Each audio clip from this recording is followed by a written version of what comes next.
Welcome back to From Fear to Fun, the podcast where we explore how to transform medical encounters with children from moments of fear into opportunities for fun, with connection, confidence, and cooperation. I'm so glad that you are here. Today's episode tackles something every clinician has asked at some point. How can parents and patients possibly hold on to all the information we give them? Because here's the uncomfortable truth. Parents remember only 20% of what we tell them, and half of that is remembered incorrectly. So if we rely solely on spoken explanations, we are wasting our time. Let's talk about why and what we can do instead. There is a German saying, wer schreibt, der bleibt. He who writes things down prevails. And it's true. When parents are emotionally engaged, and who wouldn't be when their child's health is at stake, their ability to form memories drop dramatically. Fear, stress, and uncertainty block retention. So while we may be explaining clearly, their brains are simply not ready to store the information. This isn't a failure of intelligence, it's a normal human response to stress. The problem? Too much information, too little time. Modern healthcare expects parents to be partners in decision-making. That means they need to understand the condition, the anatomy, the treatment options, the risks and the plan, all in a short consultation slot. But how can they process all of this when they are overwhelmed? How can they remember it well enough to explain it to their partner at home?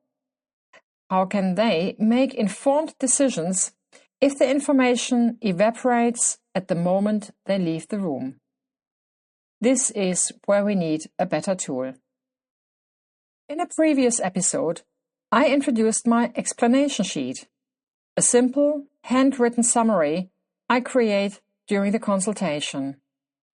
And the reaction from the parents is always the same, a sigh of relief. Often a father will say, "Oh, now I can actually explain this to my wife."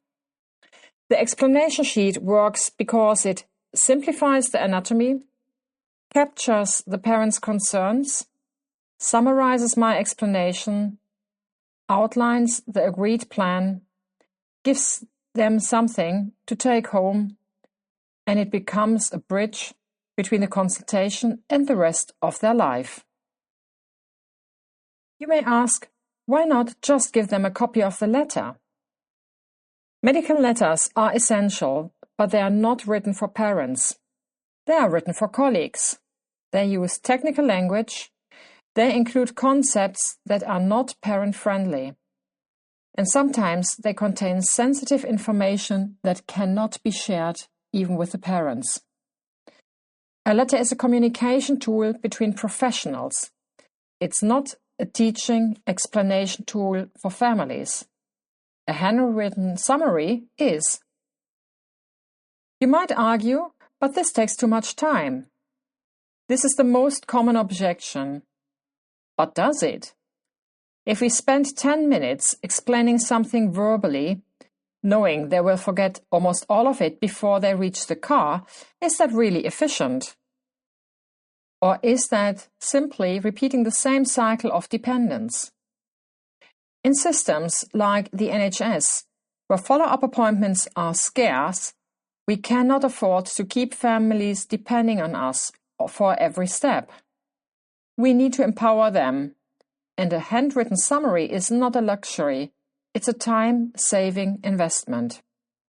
But there are also alternatives. One is to allow parents to record the consultation, especially when explaining complex conditions.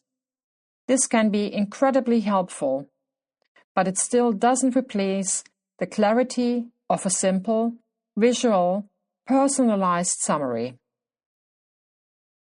In a nutshell, parents remember very little of what we say, especially under stress. Verbal explanations alone are not efficient.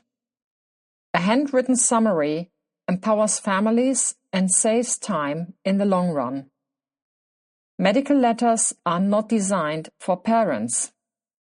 Recording the consultation can help, but it's not a full substitute.